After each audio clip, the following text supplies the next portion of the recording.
It was the first day of the new semester at Jefferson High School, and the energy in the halls was buzzing with excitement, confusion, and the usual mischief. A group of seniors, known as the Kings of the Quad, sat in the back of the classroom, cracking jokes, tossing paper balls, and sizing up the new teacher who had just walked in. She was young, probably in her late 20s, dressed in a modest blouse and slacks. Her name, according to the board, was Miss Carolyn. She looked calm, polite, maybe even a little soft-spoken. To the boys in the back row, Zach, Tyler, and Jason, she looked like an easy target. "Who's ready for nap time?" Zach whispered just loud enough for the others to hear. They snickered. Miss Lynn smiled gently and introduced herself.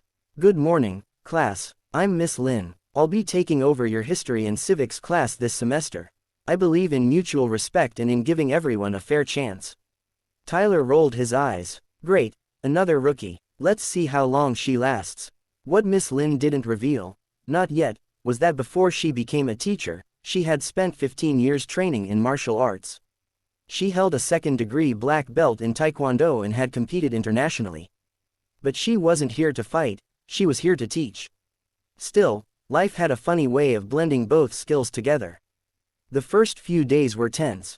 The trio in the back continued to whisper, mock her softly, and occasionally disrupt class with immature pranks, like fake sneezes, misplaced books, and even replacing her chalk with toothpaste once. Most teachers would have yelled, some would have sent them to the principal's office. Miss Lynn, she simply smiled through it. But the class noticed something, they were waiting for her to break. She didn't. Until Friday. That Friday afternoon, the students were in the gymnasium for a combined class activity. Miss Lynn was helping Coach Donovan supervise the students during open-floor basketball and dodgeball games. The three troublemakers saw this as their golden opportunity.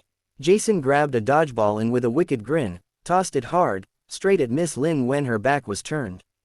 But she didn't flinch. As if by instinct, her hand shot out behind her and caught the ball midair, stopping it inches from her head. The entire gym froze. No one had ever reacted like that. Not a student, not even Coach Donovan. There was stunned silence, followed by a single, "Whoa," from one of the juniors. Miss Lynn turned slowly, calm, controlled, still smiling, but with a new sharpness in her eyes. "Jason," she said, holding the ball. "Was that meant for me?" Jason stammered, trying to laugh it off. "Nah, I mean, just slipped." She walked over and handed the ball to him. "Let's play fair, then. How about you try and throw it at me again?" Now the gym was buzzing. Everyone gathered around, forming a loose circle. Was this real? Was Miss Lynn actually challenging him? Jason, tall and athletic, shrugged. "Sure, don't cry if it hits you." She nodded. "Go ahead." Jason launched the ball again, full force. But this time, she didn't just catch it.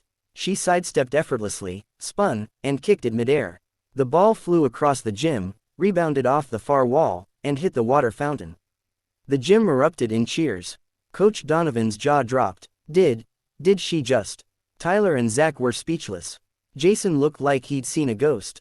Miss Lynn finally spoke, not loudly, but every student heard her.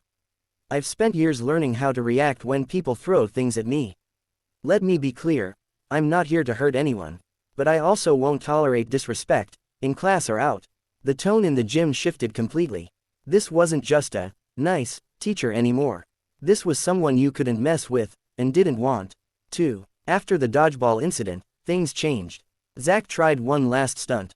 He posted a meme of Miss Lynn on social media, mocking her martial arts skills, calling her Miss Kung Fu Panda. It gained a bit of traction overnight. But instead of getting angry, Miss Lynn addressed it directly in class the next day. She projected the meme on the screen and asked, "Who made this?" The room went quiet. Zach chuckled nervously. "Just a joke, miss. No harm." She nodded. "Humor is fine, Zach. But understand the line between a joke and disrespect. If this had been about another student, would it still be funny?" Zach muttered, "Guess not." She smiled and clicked the next slide, a video clip of her at a martial arts competition, executing a flawless flying kick and taking home a gold medal. The room gasped. Miss Lynn didn't gloat. She didn't threaten. She simply said, "We all have things about us that people don't know. Before you judge someone, take time to understand what they've been through." That was the moment everything changed. The bullies stopped mocking her. Not because they were afraid of getting kicked, though that possibility definitely crossed their minds, but because they finally saw her. Not just as a teacher, but as a person. A strong, smart, composed individual who commanded respect by example, not by force. Weeks passed, and slowly, the classroom atmosphere shifted. Jason actually began participating in class. Tyler started turning in assignments on time. And Zach, surprisingly, asked to help organize a school fundraiser. Miss Lin never rubbed their change in their faces. She simply treated them as students who had potential, not enemies who needed punishing. One day after class, Jason hung back. He approached Miss Lin and said, "I just wanted to say, sorry. For the ball, for everything." She smiled. "Thank you, Jason, I knew you had it in you." He nodded awkwardly, then added, do you still teach martial arts?" She raised an eyebrow. "Thinking of joining, maybe," he said. "Just don't expect me to go easy." She grinned. "Neither will I. Sometimes the strongest people are the quietest in the room. Real strength doesn't come from showing off power, it comes from knowing when to use it, and when to lead with grace." Miss Lin didn't have to humiliate her students. She showed them who she was, and in return, they discovered who they could become. The bullies thought they had found someone weak. What they actually found was a warrior in